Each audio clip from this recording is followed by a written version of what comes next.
So friends, welcome to my YouTube channel book study. So friends, आज हम बात करेंगे बहुत ही इम्पोर्टेंट टॉपिक के बारे में जो कि समाज शास्त्र से रिलेटेड है और बहुत ही ज़्यादा इम्पोर्टेंट है। एग्ज़ाम के पॉइंट ऑफ व्यू से भी है और हमें हमारे लिए जानना भी बहुत ज़रूरी है, नॉलेज के लिए भी बहुत ज़्यादा ज़रूरी है। जो टॉपिक मैं आज लेकर आई हूँ तो इसका नाम है आत्महत्या का सिद्धांत, थ्योरी ऑफ सुसाइड। तो इसके बारे में है जो कि हमारे जो सब्जेक्ट है सोशियोलॉजी उससे रिलेटेड है ये। तो इसके बारे में आज हम बात कर लेते हैं कि आखिर इसकी थ्योरी क्या है। सो फ्रेंड्स, जो सोशियोलॉजिस्ट हैं, फ्रांस के बहुत बड़े सोशियोलॉजिस्ट हैं, इनका नाम है डेविड इमाइल दुखीम।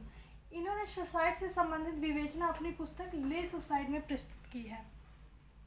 इनके द्वारा प्रतिपादित आत्महत्या का सिद्धांत समाजशास्त्र के क्षेत्र में काफ़ी योगदान उसका रहा है। ये बहुत ही एक अच्छे समाजशास्त्री थे और बहुत ही अच्छा अध्ययन था इनका इस बारे में। तो इनके अनुसार हम देखते हैं कि इनका ओपिनियन क्या था आत्महत्या से रिलेटेड। तो क्योंकि फ्रेंड्स, इनका मानना था कि जो आत्महत्या होती है तो वो इंसान का ये समझ लीजिए कि जानबूझकर किया हुआ नहीं होता है। ये एक सामाजिक तथ्य यानी फैक्ट, उनका मतलब ये था। दुखीम के अनुसार आत्महत्या की व्याख्या समाजशास्त्री कारणों के आधार पर ही की जा सकती है। समाजशास्त्री के कारणों के आधार पर यानी सामाजिक मानते थे वो कि इसमें सामाजिक तथ्य है और सामाजिक तथ्यों में ही इसका कारण ढूंढना चाहिए और मिलेगा भी। दुखीम का मानना था कि जो आत्महत्या की प्रकृति है वो एक सुपर इंडिविजुअल होती है मनुष्य में। सुपर इंडिविजुअल मतलब कि सब ऐसा फैक्ट है, एक सामाजिक फैक्ट है। आत्महत्या खुद अपने आप में एक सामाजिक तत्व है जो कि व्यक्तिगत अवस्था का प्रदर्शन नहीं करता। मतलब जो भी व्यक्तिगत अवस्था होती है, व्यक्ति जिस इंसान सिचुएशन में होता है उसका वो प्रदर्शन नहीं कर पाता है या नहीं करता है। तो अगर इस वे में देखें तो ये एक सामाजिक तत्व है जिसके बारे में अगर हम ढूंढें तो वो समाज में ही मिलेगा। तो इसमें एक इंसाइक्लोपीडिया ब्रिटेनिका के हिसाब से अगर देखें तो आत्महत्या को उन्होंने बहुत ही छोटे वे में क्या किया है, परिभाषित किया है। तो उन्होंने कहा है कि जो आत्महत्या है वो इंसान की इच्छा से किया हुआ एक आत्महनन होता है। और दुखीम के अनुसार अगर माने कि तो क्योंकि वो एक सामाजिक तथ्य है तो इंसान अपने आप को मतलब एक जानबूझकर किया हुआ वो नहीं होता है। वो एक सामाजिक तत्व होता है जो समाज से जुड़ा हुआ होता है और वो एक ऐसी अवस्था में होता है जिसका वो प्रदर्शन नहीं कर पाता, एक ऐसा व्यक्तित्व होता है। तो इनका मानना है कि इन्होंने सिर्फ आत्महत्या को परिभाषित किया एक छोटे से वे में कि आत्महत्या इंसान के द्वारा किया गया आत्महनन, मतलब अपने को मार देना, आत्महनन कर देना ही आत्महत्या है। ठीक है, तो जहाँ तक मुझे लगता है सभी को मालूम होगा। तो फ्रेंड्स, अब हम इसके आगे की बात कर लेते हैं कि जो आगे है तो वो क्या है और क्या कितना इम्पोर्टेंट है। तो ये है कि समाज के विभिन्न तरीके की जो परिस्थितियाँ होती हैं वो मनुष्य को प्रभावित करती हैं। जैसे कि फिर वो घर से रिलेटेड हो या फिर जीने की इच्छा से हो या फिर मरने की इच्छा से हो, खुशी से हो, किसी भी चीज़ से हो। जो सामाजिक तनाव होते हैं, समाज से रिलेटेड जितनी भी परिस्थितियाँ होती हैं वही मनुष्य को क्या करती हैं, इंसान को प्रभावित करती हैं। यही दुखीम का भी मानना है। और इसी वजह से समाज के ही कुछ कारणों की वजह से लोग आत्महत्या करते हैं। तो इसलिए अगर हम समाज में ढूंढें इन तथ्यों को तो मिलेगा सामाजिक तरीके से।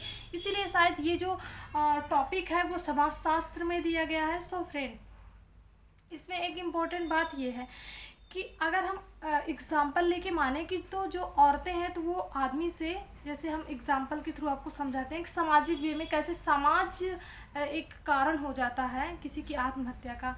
तो जैसे कि हम देखते हैं कि जो औरतें हैं वो आदमियों से मतलब कम आत्महत्या करती हैं और जो आदमी हैं, लड़के हैं, वो ज़्यादा सुसाइड करते हैं। औरतों की अगर कंपैरिजन में देखें तो औरतें नहीं करती, मतलब करती हैं लेकिन कम करती हैं। तो इसका एक ये भी कारण हो सकता है, ये भी एक समाज का ही कारण है कि जो औरतें होती हैं वो सामाजिक समूह में कम रहती हैं और आदमी जो होते हैं वो सामाजिक समूह में ज़्यादा रहते हैं, सोशल ग्रुप। अब वो घर का भी हो सकता है, बाहर का भी हो सकता है। अपने जो ग्रुप होते हैं, आदमी बना के चलते हैं, कई सारी ऐसी बातें होती हैं जिसमें औरतें नहीं रहती हैं और आदमी औरतों के कंपैरिजन में ज़्यादा रहते हैं। ये काफ़ी बड़ा एक अपने आप में सोचे अगर तो ये काफ़ी बड़ा फैक्ट है। और समाज से रिलेटेड कि आदमी सबसे ज़्यादा सुसाइड क्यों करते हैं, तो एक तो ये हो गया। और अगर हम ये जाने कि मैक्सिमम लोग आत्महत्या किस उसमें करते हैं, मतलब ऐसे कौन सी बातें हो जाती हैं लाइफ में जिसमें मैक्सिमम लोग आत्महत्या करते हैं, तो वो होते हैं दो। एक तो होता है अगर हम प्यार देखें, प्यार में धोखा। तो चलिए पहले हम प्यार में धोखे की बात कर लेते हैं। इसमें आप देखते होंगे कि अगर दो लोग हैं, एक दूसरे को चाहते हैं, एक नहीं मिला तो वो आत्महत्या ज़रूर करेंगे, क्योंकि आत्महत्या ही तो करनी है। एक ये कारण हो जाता है।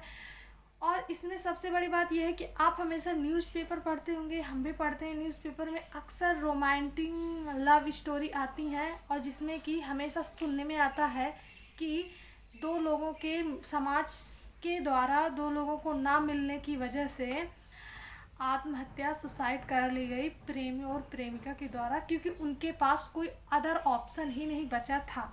तो ये सारी चीज़ें आती हैं। तो अगर हम मैक्सिमम सुसाइड देखें तो इसी वे में हो रही हैं, जिसे लव कहते हैं, इससे रिलेटेड हो रही हैं।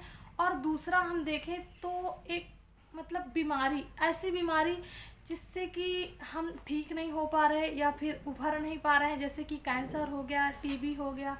बहुत सारी ऐसी बीमारियां हैं जिनका इलाज तो होता है लेकिन शायद वो बहुत से लोगों का ठीक नहीं होता, जिससे वो परेशान हो जाते हैं।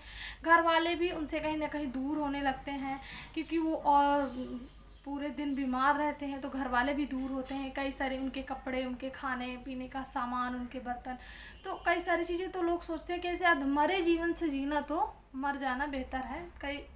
तो ये सारी कुछ इम्पोर्टेंट बातें हैं जो आत्महत्या से रिलेटेड हैं। तो इसका मेन उद्देश्य ये देना था इसमें इस समाजशास्त्र में दुखीर के अनुसार मेन बात ये कही गई है कि आत्महत्या एक सामाजिक तथ्य है और अगर हम इसको ढूंढें, इसके कारण, इसकी वजह और इससे इसका निवारण, तो वो ओनली समाज में है। और समाज की वजह से और समाज के द्वारा ही ये जितने भी सुसाइड हैं वो हो रहे हैं।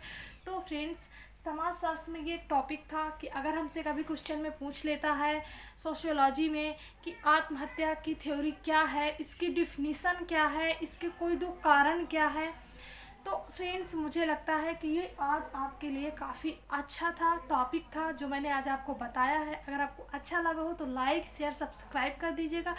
कल अगली वीडियो में हम कोई अच्छा सा टॉपिक लेके आएंगे जो कि एजुकेशन से रिलेटेड ही होगा। ऑलवेज होता है एजुकेशन से रिलेटेड। तो अच्छा लगे तो लाइक, शेयर, सब्सक्राइब कर दीजिएगा। और हाँ, अगर कोई डिस्टर्बेंस लगी हो तो इंस्टाग्राम पे मिल जाऊंगी, अदरवाइज़ अगले वीडियो में तो हम मिलेंगे। सो नमस्ते।